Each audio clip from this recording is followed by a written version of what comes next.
সংগ্রামী ভাইরা এবং মঞ্চের সামনে আমার সংগ্রামী লড়াকু বন্ধুরা, আজকে আমরা এখানে এসেছি নরেন্দ্র মোদী এবং অমিত শাহের ষড়যন্ত্রের শিকার হয়ে।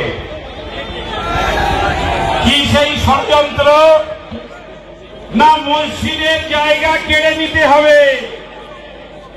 বিজেপি চাইছে কবরস্থানের জায়গাটাও কেড়ে নিয়ে আদানি আমদানি করে দিতে হবে। আমরা বলতে চাই, এদেশের ওয়াকফ সম্পত্তি, মসজিদ, মাদ্রাসা, কবরস্থানের সম্পত্তি, এটা মুসলমানদের নিজস্ব সম্পত্তি। আমরা কারো দয়ার অনুগ্রহ করে মসজিদের সম্পত্তি বানাইনি।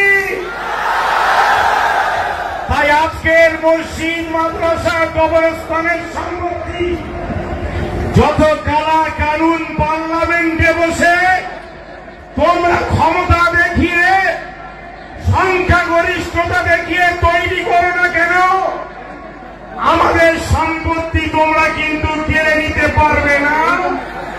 আজকে কোচবিহারে এসেছিলাম, আগামী 26শে এপ্রিল কলকাতায় ব্রিগেড সমাবেশ হবে, তার আমন্ত্রণ জানাতে আজকে কোচবিহারে এসে দেখছি এখানেও একটা মিনি ব্রিগেড তৈরি হয়ে গিয়েছে। আমি সকাল থেকে দেখছি লাখো লাখো জনতা সমগ্র কোচবিহারের রাস্তা জুড়ে আইন মেনে, সংবিধান মেনে, সমস্ত কানুন আর বিচার ব্যবস্থাকে সম্মান জানিয়ে কোচবিহারের শিশু থেকে আবাল বৃদ্ধ বনিতা সবাই শান্তিপূর্ণ মিছিল করছেন। আমার অনেক ভাইরা বলেছেন যে বহু জায়গায় ষড়যন্ত্রের ফাঁদ তৈরি করা হয়েছে যাতে মুসলিম ছেলেরা সেই ফাঁদে পা দেয়। ধর্মানুরাগী ভাইরা তারা কোনোভাবেই বিজেপির পাতা ফাঁদে পা দেবে না।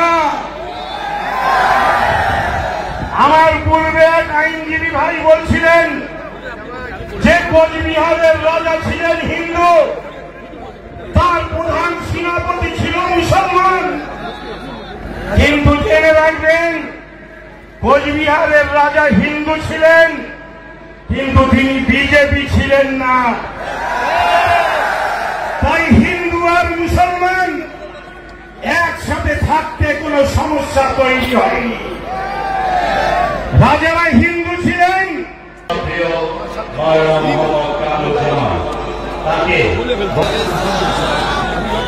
মঞ্চে উপস্থিত সংগ্রামী ভাইরা এবং মঞ্চের সামনে আমার সংগ্রামী লড়াকু বন্ধুরা, আজকে আমরা এখানে এসেছি নরেন্দ্র মোদী এবং অমিত শাহের ষড়যন্ত্রের শিকার হয়ে। কি সেই ষড়যন্ত্র? না, মসজিদের জায়গা কেড়ে নিতে হবে। বিজেপি চাইছে কবরস্থানের জায়গাটাও কেড়ে নিয়ে আদানি আমদানি করে দিতে হবে। আমরা বলতে চাই, এদেশের ওয়াকফ সম্পত্তি, মসজিদ, মাদ্রাসা, কবরস্থানের সম্পত্তি, এটা মুসলমানদের নিজস্ব সম্পত্তি।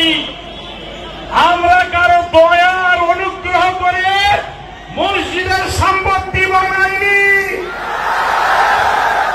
তাই আজকের মসজিদ, মাদ্রাসা, কবরস্থানের সম্পত্তি যত কালা কানুন পার্লামেন্টে বসে তোমরা ক্ষমতা দেখিয়ে, সংখ্যাগরিষ্ঠতা দেখিয়ে তৈরি করো না কেন, আমাদের সম্পত্তি তোমরা কিন্তু কেড়ে নিতে পারবে না।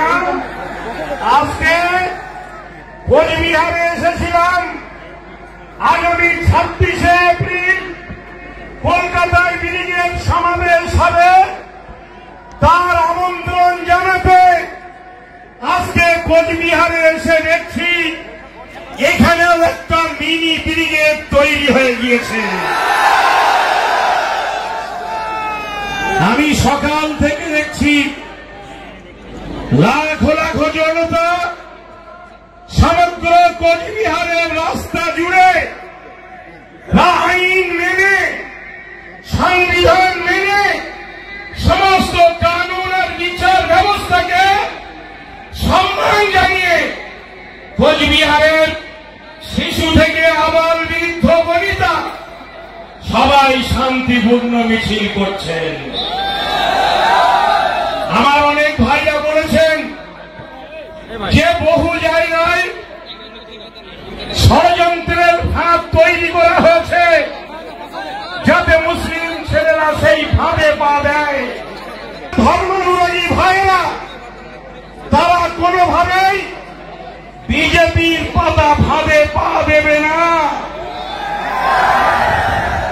আমার পূর্বে এক আইনজীবী ভাই বলছিলেন যে কোচবিহারের রাজা ছিলেন হিন্দু, তার প্রধান সেনাপতি ছিল মুসলমান। কিন্তু জেনে রাখবেন কোচবিহারের রাজা হিন্দু ছিলেন কিন্তু তিনি বিজেপি ছিলেন না। তাই হিন্দু আর মুসলমান একসাথে থাকতে কোনো সমস্যা তৈরি হয়নি। রাজারা হিন্দু ছিলেন।